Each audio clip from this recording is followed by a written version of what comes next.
Hey guys, happy Monday. Today is Monday, September 16th, 2019. Super excited to be here. A little late, but you know, downtown traffic's insane. And my dear friend over here, Maria Cherjovsky, did I say it right? Yes. Close enough. With the Central Florida Disability Chamber of Commerce. I'm super excited to have her. And I agree. She just wanted to plod forward, and I kind of like that spirit. So just let us know you can hear us or see us. Hey, Rhonda. Hey, Tracy. I didn't even know there was a Central Florida Disability Chamber of Commerce until somebody told me about it. So I'm super excited to talk to you about it.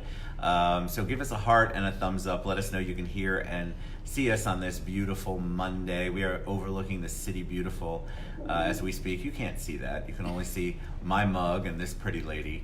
But it looks like people are popping on, so they must be able to hear us and see us. So welcome to the show. Thank you. Sorry about the parking. It's insane. Sorry about downtown on a Monday. It's crazy. So I'm very excited. So tell me a little bit about you. They always like the origin story, so they like to know, obviously you weren't born and then you said, oh, I'm going to be the director, the CEO, the marketing person, all of those things for a Chamber of Commerce. So tell us a little bit about you. So I'll make it brief for time's sake. I was not born in the U.S., so let's start with that. Okay, where were you born? I was born in South America, born and raised in Argentina, Buenos Aires, so big time city girl who's now unaccustomed to city traffic, ironically enough, or city parking Orlando's issues. completely different. Yes, it is. It is. But no, I did not set my eyesight on where I am right now. I think, we always say life's a journey, and it truly, truly has been. My background's in business, higher education, and I've played a number of different hats, from marketing to IT, being a college professor, being an administrator. I've done consulting all over the world. And when I moved to the U.S., I think it really is what set me into How this long journey. have you been in the U.S.? I moved here in 1994, actually. When you were a baby. Oh, thank you. So I came here and I started college. Actually, I had already finished college, hadn't gotten my degree yet, so I had to start as a student. So I got to learn this whole international student aspect, and really set me into a career with higher ed that I didn't really set out to pursue. And all I knew from other academic environments was the traditional path. You finish high school, you go to college, you go to work. And when I came here, for unfortunate reasons, I had to take some classes I had already taken, and it set me back a couple Isn't that crazy years, how they make right? you do all that insanity? Yes, I learned a lot, and that allowed me to become a career coach for 13 years. So anyhow, with that being the case, because it set me back, it took me to the community colleges, which is a concept that around the world does not really exist. Right. You have vocational Yeah, the U.S. schools. is unique about It's that. very unique, technical schools. So here, it allowed me to work with very unique populations. I worked at Valencia, I worked at Seminole, I taught at proprietary schools as well, I taught at UCF, I taught at community colleges. And I became in touch with a number of different people, from displaced homemakers. I know it's an old term, but it's Yes, females, it is, but I love females it. who have become displaced, right? Who took time away from work to raise their families, and now because of a death in the family or a divorce, they have to enter the workforce, and they need transition services and assistance and a new education on steroids. Well, that's the thing. I think people right? forget, like the younger crowd forgets that there were a lot of stay-at-home moms, especially, and then back in the day, if anything happened, the kids got older, they got the divorce was usually the primary catalyst for that. There was no place for them to. They hadn't worked in the workforce ever. Or they had taken a long break to take care of the family. Yes. And then I learned about migrant workers, people who will come in temporarily to work in different fields before Central Florida developed into what it is today. But there's still a lot of farming, a lot of groves in Central Florida, and that needed attention. So there were people who will come in, and some of them will stay, and they needed to try and make a career. Then I learned about companies who needed to retrain and retool their people. So I got into contract training. Then I learned about Vogue Rehab, people who, because of surgeries or health reasons or even war, had now, they had a need to change careers.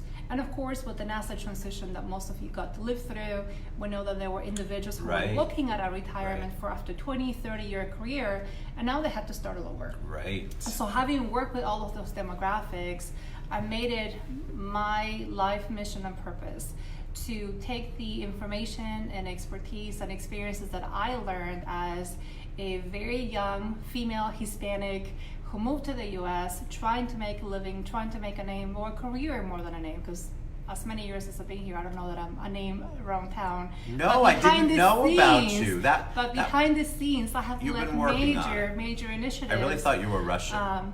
No. Right? It's the last name. It's a Polish descent. It's Actually, Polish, I went okay. to Poland for the first time this year, tracing my heritage. I But that's love for a it. different show. Yes, we're going to have to do a part 2, obviously. There you go. You're 100% right. So I took the information and everything I learned about catering to unique demographics for whom the traditional career path was not going to serve their needs, right? They couldn't really go for 4 or 6 years. And then you have a workforce through technology, through this new technology revolution, not the industrial revolution, whereas there's all these new careers that never existed before. Right? And so now we're having to train people for positions that 10 years ago we didn't know those jobs would even exist. Correct. So another reason why the traditional education path is not meant for everybody. So with all of that said, I worked at UCF specifically in the certification and continuing education career development area, same thing at community colleges. I worked at Goodwill as a vice president of information services and workforce innovation. Wow, so you brought a gamut of experience to a chamber of commerce I didn't even know existed. A lot of grants and programs so that we can look at the demographics that we currently serve. And as I've told the chairs and presidents of the other chambers, disabilities don't discriminate. So right? talk about that. So what is the Central Florida Disability Chamber of Commerce? And I can't remember, hey, Tyler, happy Monday. I can't remember who posted about you, but I was so fascinated. Coco. Yes, it was Coco. You're 100% right. It was Coco. Coco Johnston, right? Yes. Yes. So From I the love Asian her. American She's amazing. Chamber. Yes. Here's the thing. I thought I knew everything about Orlando. That's why I love doing this show. There's I so didn't much to know it learn. existed. Yes. So talk about the chamber itself, what it does, and then tell us a little bit about why it's so important for us to have a Chamber of Commerce. So the Chamber of Commerce began as the Center for Independent Living. It was founded by Ro Gallard, a name that you may know. Yep. He started it in 2009, and he was the founding president. The organization went through a number of iterations. They worked on programs for veterans, programs for youth, voc rehab, counseling, job coaching, job placement. And it was really trying to carve this niche because when you look at most chambers, they are based on racial, right, and ethnic delimitations, right? So you have the Asian America, Brazilian America, Hispanic American, Puerto Rican, or then you have regional, right? Seminole County, correct. Orange You got County. Orange, you got Orlando, so you got all that. this one caters to a unique demographic, which is the individuals with disabilities and their families. Yeah, I love that. Because it is a family unit and it takes a village and everybody's impacted by the adjustments and accommodations that need to be made for the individuals in need. But more importantly, there's a lot of parents out there really fighting for their kids to have an equal opportunity in life. So another piece I bring to the team, and which is a big part of our focus, is not just the disability piece, but it is diversity. And for the last 7 years, I was the president of the Florida Diversity Council as well. Nice. So disabilities is Good one for you. of the many aspects of...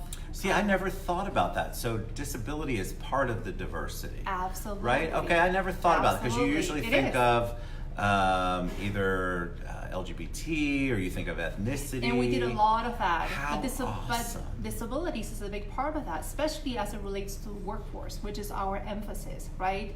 Because employers, especially with a labor market as booming as it currently is, right, with an employment rate of 2.9, I think that's the most recent one. Right.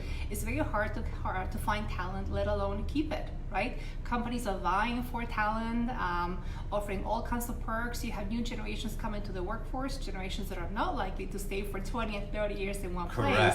So how do you recruit, but then how do you retain? So our focus on the Disability Chamber is to create opportunities to connect the employers with those individuals who are looking for job opportunities, who are looking to explore new opportunities. So that's why the youth program, the mentoring program, the veteran program. So we become this connector, the glue that brings multiple groups, organizations together to have beautiful things happen. Because at the end of the day, they want to be employed, the employers want to give them opportunities. Sometimes they need a little bit of help understanding, you don't have to do much to accommodate these Well, individuals. that's true. So I was telling Maria, true confession here, I was telling Maria so she can have a glass of water, God bless her. We don't have to rush because I saw a text message come in that my person's late. So I was telling Maria that I sat at my normal table. I love this table in the wine room at Citrus Club. And then about 5 seconds before she got here, I had a panic attack because it's a high top.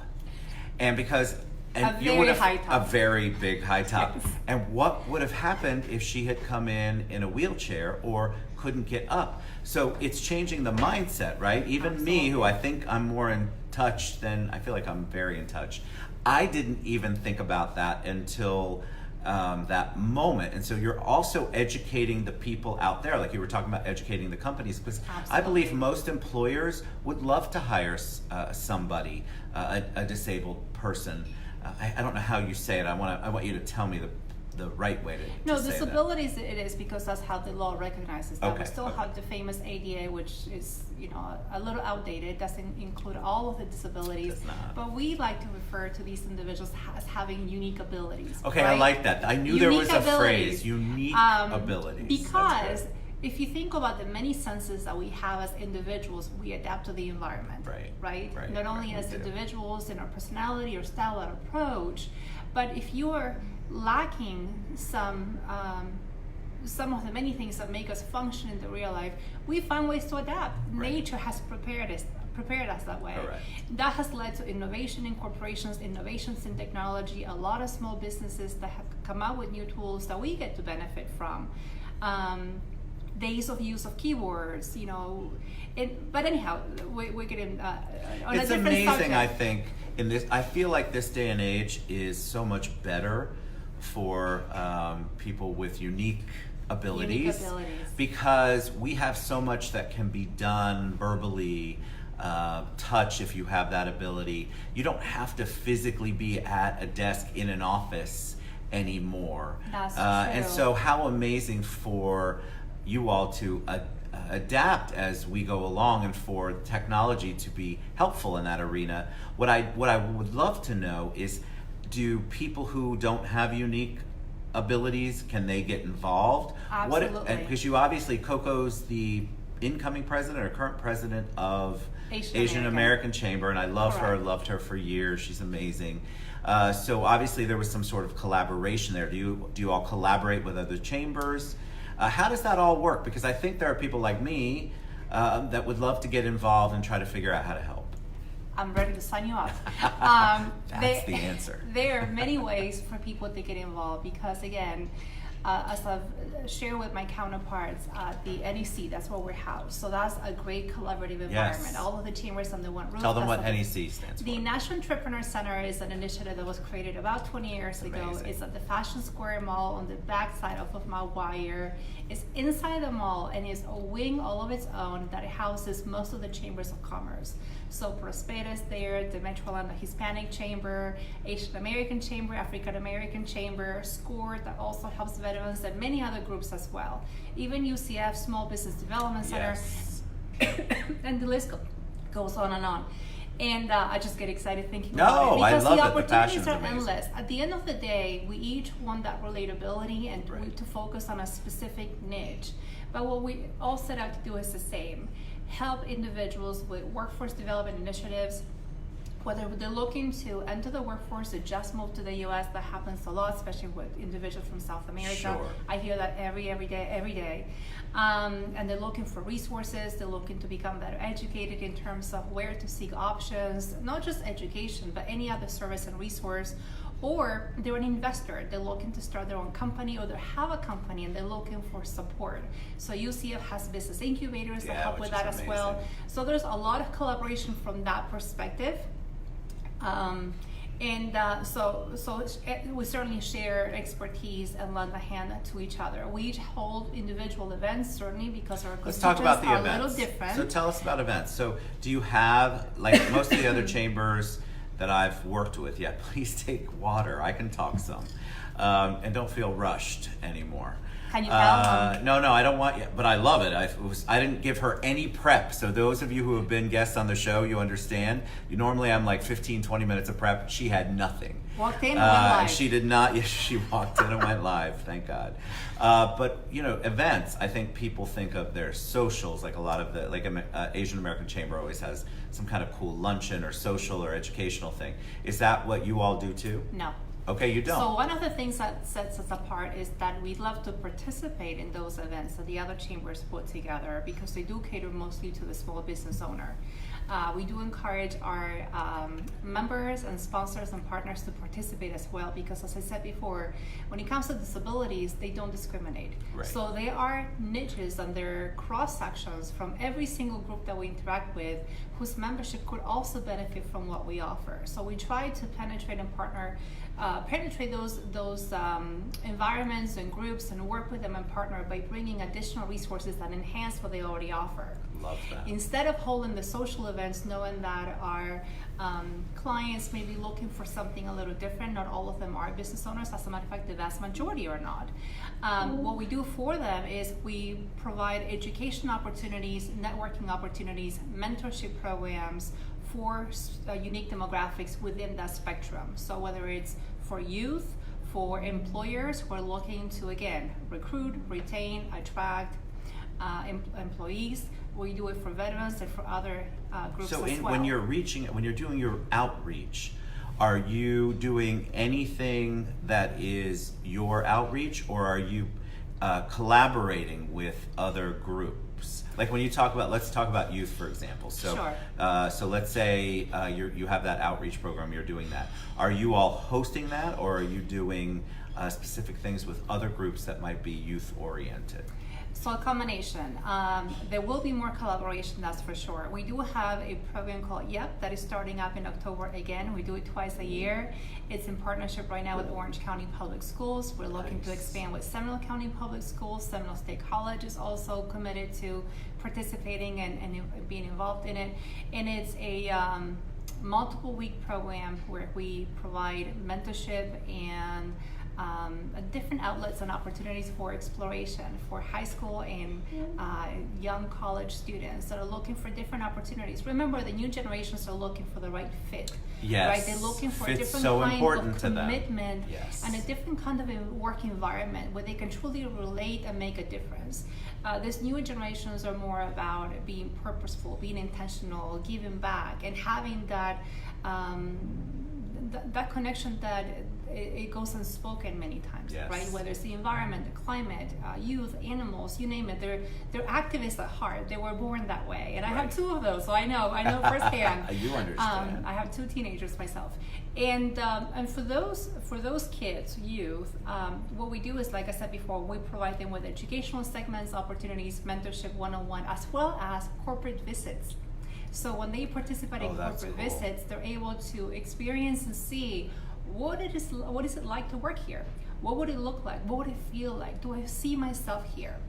So again, it's bridging that gap, making those connections, making those introductions. So it's not a career fair. It's not have to fill out an application. Yes, we may help them with resume and things like that, but it goes so beyond that because we want them to make that first step into their workplace to be a successful one. We talk about millennials and Generation Z. They suffer from a lot more mental health issues, and that has been researched through and through, even though it's so new. May I ask you something? Good morning, Lucito. Good morning. Are you, when you're talking about these youth, are these youth the category, remember I do no research, so I'm really asking this, and I think people would want to know. Are these youth all disabled? No.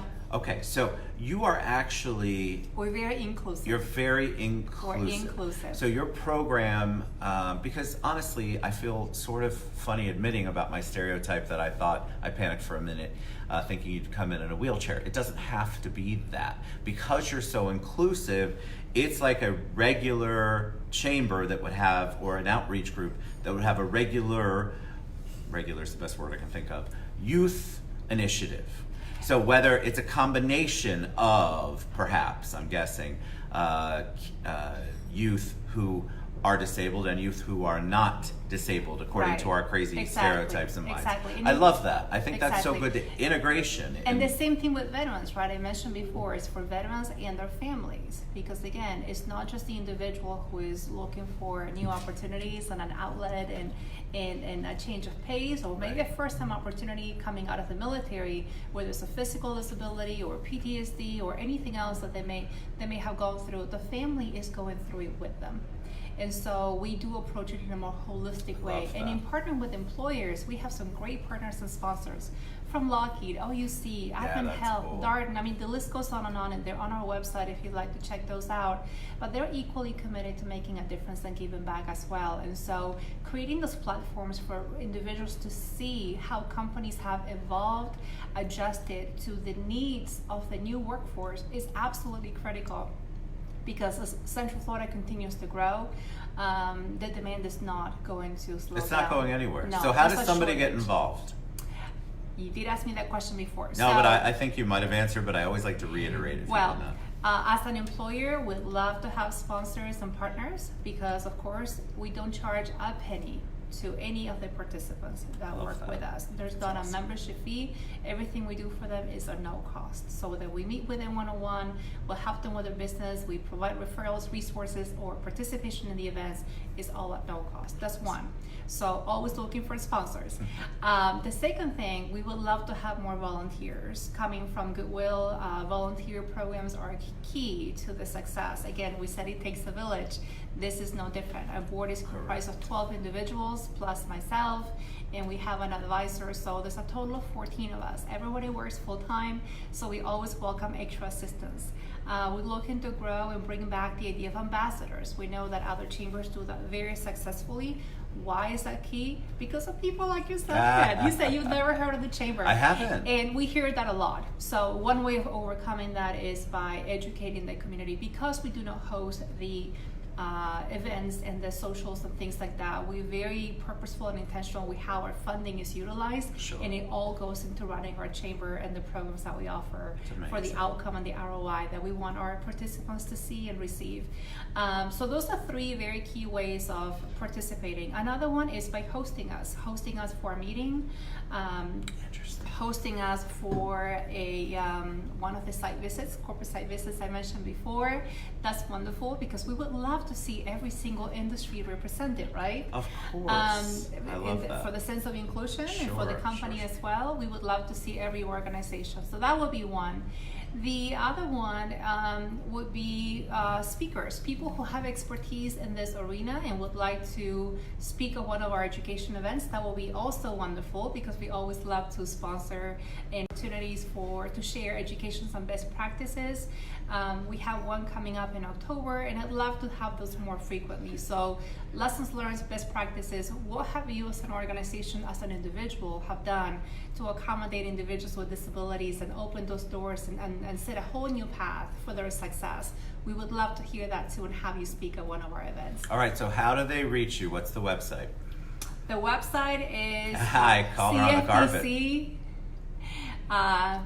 CFDCchamber.org. Okay, and then you can Google it, Central Florida Diversity Chamber. And I'm pretty sure the link to the website is on the Facebook link that I tagged already in the post. And so I'm excited about this. Did you have any events coming up that you can mention before we head out? We have a program for veterans that is coming up. Because I've been with the chamber for 3 weeks, we're pushing it back a little bit and making it a little bit bigger than we would have otherwise. So people can reach out for that. We have an October education event, which will be coming up on our website very soon. The youth event and program is starting in October, so 3 weeks away. So yes, we're full swing. 3 weeks, but we have wasted no time. I love it. All right, so the Central Florida Disability Chamber of Commerce. So there you go to the link that I tagged on the post. Please reach out to Maria. I love what you're doing and I want to learn more. And I think it's so awesome that collaboration with other organizations is part of what you do, because I think that if I didn't know about it, then I can imagine there's a lot of people who did not know Yes. about it. But what an amazing organization to be able to further the not only educational but help people get into the workforce, Yes. because that's really what we all want to be, don't we? We want to be a contributing citizen. We want to have that worth, that self-worth from doing the things that we would like to do. And so Self-sustainability. yeah, Yes. self-sustainability, and we should do a follow-up show for sure and talk about maybe with some of the people who have benefited or who have gone through Would love your to take you up on chamber. that. Yeah, I think that Yes. would be great, because I think people don't realize that it can be a very intimidating situation, especially for people with disabilities, to try to address like corporate things, because sometimes they have special needs, obviously, and if the company's not ready for it, you want to make sure that the company is ready for it and they understand that it's not that much of a Herculean task to get past it, and in order to accommodate and then bring in an entire workforce that is untapped, in my opinion. And so you want to tap into that. These are amazing, brilliant, wonderful people who just need an opportunity.